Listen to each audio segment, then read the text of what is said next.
من زۆر خۆم بە بەختەوە دەزانم کە لە بۆنەیەکی تر لێرە ئامادەین بۆ کردنەوەی کارگەی ئاسنی مێتستیل لە هەولێر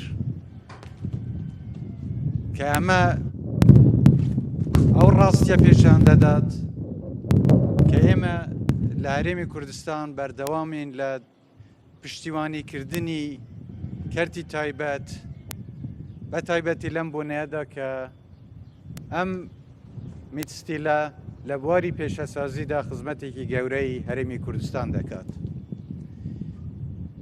ئێمە تەنیا بەڵێن نادەین، بەڵکو بەڵێنەکانیشمان جێبەجێ دەکەین.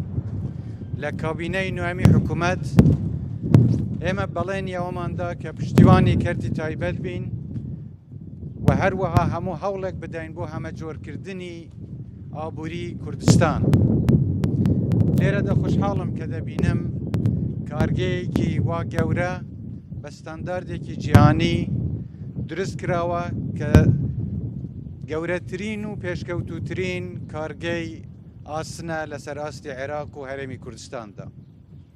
پێمان لێبوو کە ئەم کارگەیە توانای بەرهەمهێنانی 350,000 تۆن شیش و ستیلی هەیە کە نەک تەنیا بۆ کوردستان بەڵکو بۆ عێراقیش دەتوانێت ئەو خزمەتە فەرەهەم کات و بۆ شوێنەکانی تریش بنێرێت.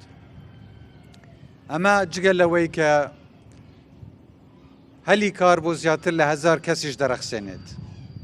جێی شانازیە کە دەبینین هەرێمی کوردستان ڕۆژ بە ڕۆژ پرۆژەی استراتیجی دروست دەکات لەسەر ئاستی هەموو پارێزگاکان و لەسەر ئاستی هەموو کوردستانیشدا.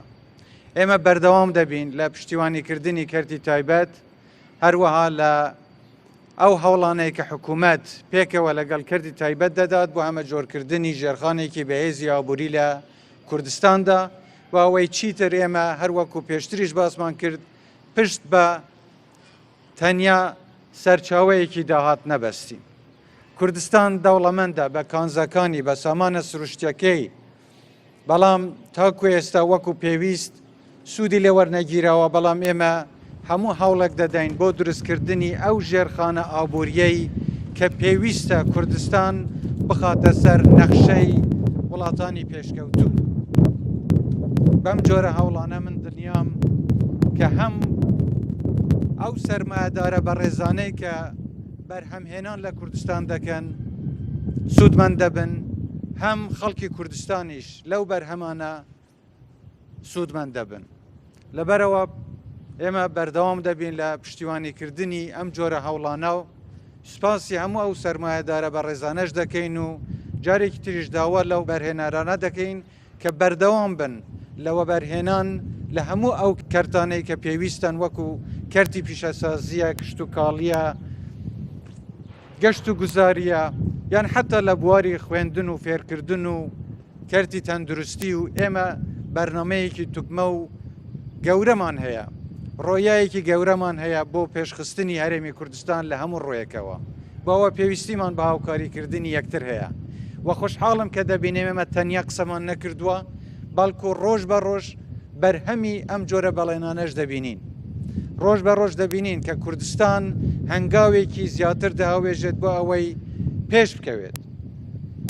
دڵنیاتان دەکەمەوە کە ئێمە بەردەوام دەبین لە پشتگیریکردنتان و دەستخۆشیتان لێ دەکەم، دەستخۆشی لە ئەم کۆمپانیای جێبەجێکارە دەکەم، دەستخۆشی لە کاک سەبری وزەل دەکەم بۆ ئەو وەبەرهێنانەی کە کردویانە لەم بوارەدا و تەمەنای سەرکەوتنیان بۆ دەکەم و هیوادارم کە هەمووتان سەربەرز و سەرفەراز بن، سەلامەت و تەندروست بن. جارێکی تر سوپاستان دەکەم و هەر لە شادیدا بن.